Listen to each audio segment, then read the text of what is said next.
Le secteur de l'informatique maintient sa position leader en matière de recrutement et de salaire.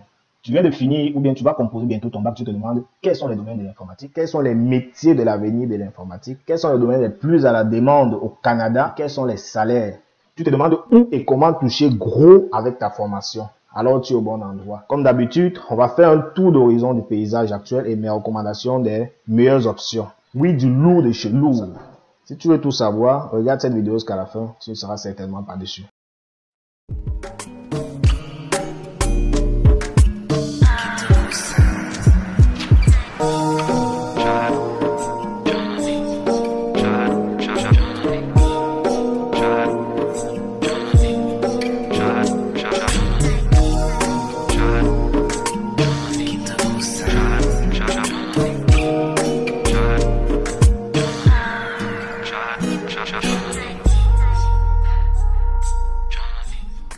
Salut à toi, moi c'est Joras Numbe, informaticien au Canada, pourtant avec une formation de mécanicien. Bienvenue sur Expérience, le meilleur endroit pour les informaticiens qui veulent atteindre l'indépendance financière en immigrant. Si tu es nouveau, alors abonne-toi, like et active la cloche de notification. Pour les habitués, merci, vous êtes très appréciés.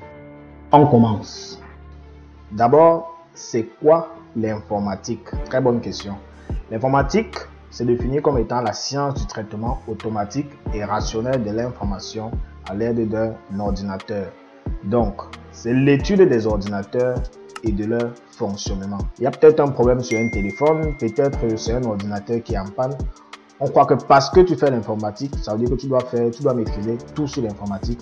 Mais non, l'informatique est subdivisée en plusieurs disciplines, en plusieurs domaines. Il existe plusieurs divisions de l'informatique suivant la zone géographique, et aussi généralement les établissements donnent un nom différent pour pouvoir matcher avec la formation qu'ils sont en train de donner. Voici ma subdivision de l'informatique de façon générale. Le numéro 1, c'est la maintenance informatique, ou encore en anglais Help Desk Support. Il s'agit ici de ceux qui s'occupent des infrastructures d'une entreprise. Il s'agit des ordinateurs, des imprimantes, à la fois des équipements réseau comme des équipements physiques. Il peut s'agir d'une maintenance hardware ou du maintenance software.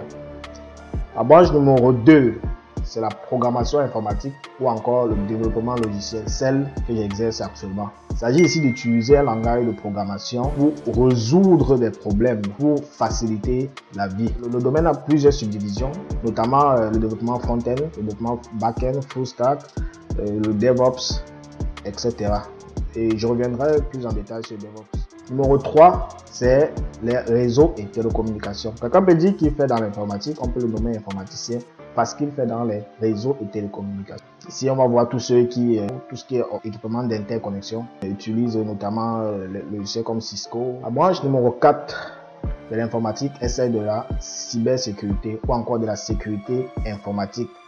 On parle ici du hacking qui est différent du cracking. Le hacking et du cracking. Il s'agit ici en fait de garantir la sécurité du réseau, la sécurité des données et des infrastructures d'une entreprise. Le 5e grand domaine de l'informatique est celui de l'intelligence artificielle ou encore des systèmes intelligents.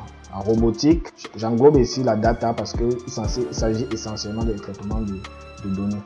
Et les subdivisions internes qu'on peut avoir dans ce domaine, puisque c'est un domaine assez vaste: data scientist, de big data, la vision par ordinateur ou computer vision, les Internet des objets, Internet of Things, machine learning, business analysis and deep learning.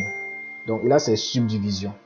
Le 6e domaine de l'informatique est celui de l'électronique numérique. Le 7e domaine de l'informatique, c'est celui des logiciels spécifiques. Il s'agit ici des gens qui utilisent un logiciel spécifique dans l'ordinateur. On voit ici par exemple les infographes, du graphisme et de la visualisation, ou encore ceux qui font dans la bureautique. Maintenant, on va parler des salaires. Il faut comprendre que le salaire dépend du métier. Et le métier est extrait des 7 domaines de l'informatique que nous avons vu là-haut. Donc des sous-parties de ces 7 domaines que nous avons vus. Il faut comprendre aussi que le salaire dépend aussi du grade que tu as. Et de façon générale, on peut dire qu'il y a le grade de technicien, le grade d'analyste, d'ingénieur et puis celui d'architecte. Au Canada comme ailleurs dans le monde, tous les domaines de l'informatique sont à la demande et payent gros. Un gros relatif, mais gros. Alors maintenant, Parlons des chiffres dans le cas du Canada. On va aller sur un site, on va voir une estimation des salaires. On va aller sur le site Indeed qui est dans la barre de commentaires. On passe sur, par exemple, sur consulter le salaire. On définit la zone. On va consulter le salaire, par exemple, au Canada. On va donc entrer le titre d'un poste. Je prends au hasard, par exemple, web designer dont on a parlé tout à l'heure. Web designer, voilà. Un type de web designer, oui, au Canada. Je lance la recherche. On a le salaire, par exemple, pour un web designer. Il suffit de venir ici dans catégorie, de choisir si tu veux avoir le salaire par heure, l'estimation du salaire par heure, ou alors si tu veux plutôt avoir l'estimation du salaire de façon mensuelle ou annuelle. Généralement, moi je préfère prendre, on parle généralement beaucoup plus ici d'annuel. Donc lorsqu'on calcule le salaire ici, on regarde beaucoup plus combien est-ce que la personne gagne par an. Donc en ce qui concerne le salaire d'un web designer, on se rend compte donc qu'un web designer peut toucher pratiquement 53 000 $. 53 000 $, on a environ plus de 25 millions de francs CFA. 25 millions de francs CFA. Donc, de la même façon, on a l'estimation de salaire pour les développeurs ici. L'estimation de salaire de développeurs pour les DevOps, les informaticiens DevOps. Le salaire annuel, 80 000 $, donc plus de 40 millions de francs CFA. Annuellement, bien sûr. Là, on a l'estimation du salaire pour un architecte en sécurité. On a pris le niveau architecte. Donc, on pouvait juste mettre cybersécurité, mais bon, on a pris le niveau architecte en cybersécurité. Annuellement, il doit gagner environ 83 000 $, donc plus de 42 millions. Le salaire pour un poste de data scientist. On a dit que data scientist s'entraîne dans le domaine de l'intelligence artificielle. Ici, on voit qu'il peut toucher annuellement environ 88 000 $, donc plus de 44 à 45 millions de francs CFA. Pour un ingénieur en big data, on a 83 000 $. Ok, si on veut donc résumer, après cette petite simulation, on comprend donc que un informaticien qui fait donc la maintenance informatique, helpdesk support, il peut toucher environ 63 000 $, soit presque 35 millions de francs CFA. Ensuite, un web designer peut toucher annuellement environ 53 000 $, soit environ 25 millions de francs CFA. Un développeur, 78 000 $ par annuellement, soit environ ou presque 35 millions de francs CFA.